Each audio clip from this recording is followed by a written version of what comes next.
આવ્યા છે, તમારે ડિસિઝન લેવું પડશે. તમે એવું હોય તો 5-10 મિનિટ જઈને અમે તો બેઠા છે, તમે રાત કહેશો તો રાતે બી બેસીશું, તમે કાલે નિર્ણય આપવાના હોય તો કાલે નિર્ણય લેજો. અમે આજે અહીંયા ફળિયા પાથરિયા રહીશું.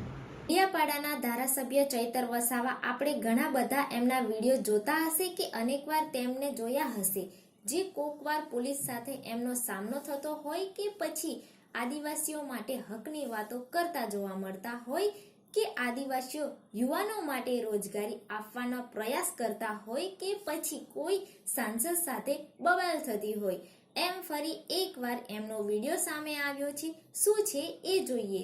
હવે આ રોજગારી માટે આવ્યા છે, તમારે ડિસિઝન લેવું પડશે. તમે એવું હોય તો 5-10 મિનિટ જઈને અમે તો બેઠા છે, તમે રાત કહેશો તો રાતે બી બેસીશું, તમે કાલે નિર્ણય આપવાના હોય તો કાલે નિર્ણય લેજો. અમે આજે અહીંયા ફળિયા પાથરિયા રહીશું. કેમ કે અમે છે ને, અમે કંઈ એટલે દૂરથી આવ્યા છે એટલે આવેદન નિવેદન કરીને હારું સર જિંદાબાદ મુર્દાબાદ કરવા નથી આવ્યા. અમને આ લોકોનું નિરાકરણ જોઈએ સાહેબ, આ તમને કહેવા માટે જ આવ્યા છે. એના વગર તમારે સીએ સાહેબ હાથે વાત કરવી જ કરો, ગુજરાત સરકારના કોઈની હાથે વાત કરવાની હોય તો કરો. અમારે કોઈને કહેવા મૂકવાનું હોય તો અમને તો હમણાં કહી દઈએ ને, તમારે કયા વિભાગમાં રિક્ષા માટે કહેવાનું છે, નંબર આપો, હમણાં હું ફોન લગાડીને તમારી રૂબરૂમાં વાત કરી દઉં. કોને વાંધો છે તો ખબર પડે ને, અધિકારીને વાંધો છે કે કોઈ નેતાને વાંધો છે કે સરકારને વાંધો છે, કોની માનસિકતા છે સ્થાનિકને રોજગારી નહીં આપવાની, તે છતી થાય. એટલે તમે નિર્ણય લો, બધા જણાવો. ને સીઓ સાહેબ અહીંયા હોય તો એ આવતા હોય તો એમને બોલાવી લો. હમણાં અમે તો બેઠા છે. જેમ કે આવી રીતના નથી ચાલતું. જમીનો અમે આપી પ્રવાસના નામે, રોજગારના નામે, અને હવે અમને દૂર કરી દેવાના. આ કઈ રીતના ચાલશે?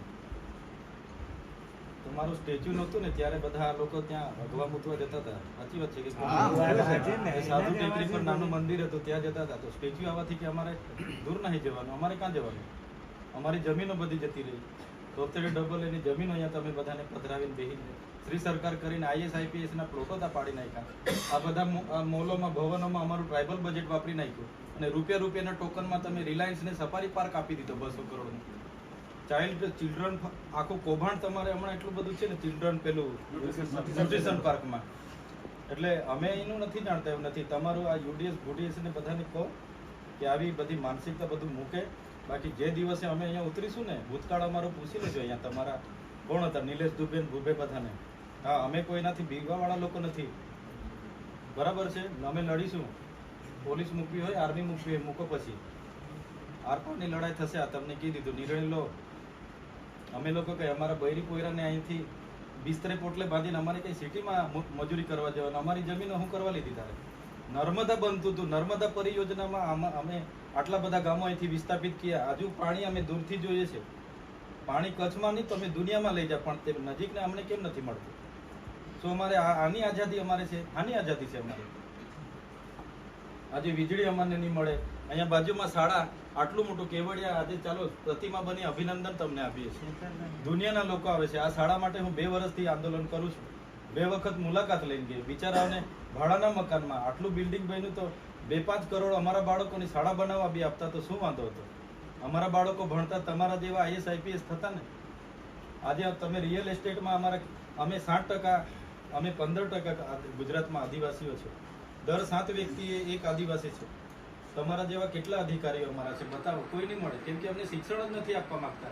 ઘણા બધા આપણા ટ્રાઇબલ ઓફિસર્સ છે. આજે તમે મજૂરો જોવા જશો, 90% આદિવાસી મજૂરો મળશે. એક પણ રિયલ એસ્ટેટમાં અમારો વ્યક્તિ નહીં, એક પણ ન્યાયપાલિકામાં અમારો વ્યક્તિ નહીં. શું સરકારને નથી ખબર? અમારો એક પણ વ્યક્તિ તમે જોઈ લો. અમારે સચિવાલયમાં તમે નજર કરી આવો. હું 2 વર્ષથી ગાંધીનગર જાઉં છું. શું આ જ માનસિકતા રાખવાની? આવી રીતના આદિવાસીનો વિકાસ થશે? આ બિલ્ડિંગો બની જવાથી કે આ સ્ટેચ્યુ બની જવાથી કે આ રોડ હાઈવે ના કમાટી બાગ ને ભમાટી બાગ સફારી પાર્ક બની જવાથી એ આદિવાસીનો વિકાસ નથી. અમારો વિકાસ શિક્ષણ આપો, રોજગારી આપો, અમને પણ નર્મદાનું પાણી આપો. અમે પણ અમારા બાળકોને સારું ભણાવીશું. અમારા બાળકો પણ સારી રીતે આગળ આવશે. તમે આ બિચારાએ જમીન ગુમાવી દીધી છે. રિક્ષું ચલાવીને બિચારા રોજના 200-500 કમાતા હોય, એમને પણ શું વાંધો છે? ત્યારે અમને દુઃખ થાય છે, ત્યારે અમારો વિરોધ હોય. બાકી અમે કોઈ દિવસે વિકાસમાં વિરોધ નથી કરતા.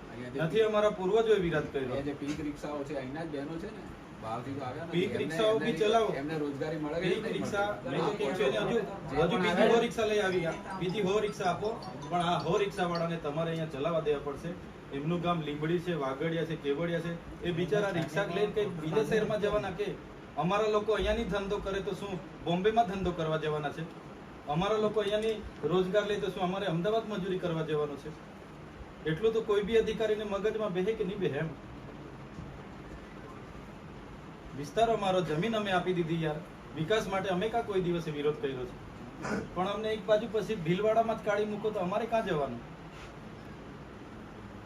એટલે તમે પૂછો સાહેબ, અમે બેઠા છે. આ રિક્ષાવાળાનું નિરાકરણ લાવીને પછી અમે જવાના છે, તો એનો નિર્ણય લેવો પડશે તમારે. વર્ષોથી અમારા બાપ દાદાએ જમીનો ખેડી, હવે એ લોકો બિચારા કાઢી કાઢી રાજપાટ તમે કરતા હતા. લો સાહેબ પૂછો, કાઢ્યા છે બધા. અહીંયા જે છે તે ક્યાં કાઢ્યા? પૂછો શું કરવાનું છે, નિર્ણય લો. આનું નિરાકરણ લાવવું પડશે સાહેબ, બાકી તમે અહીંથી નહીં જાઓ.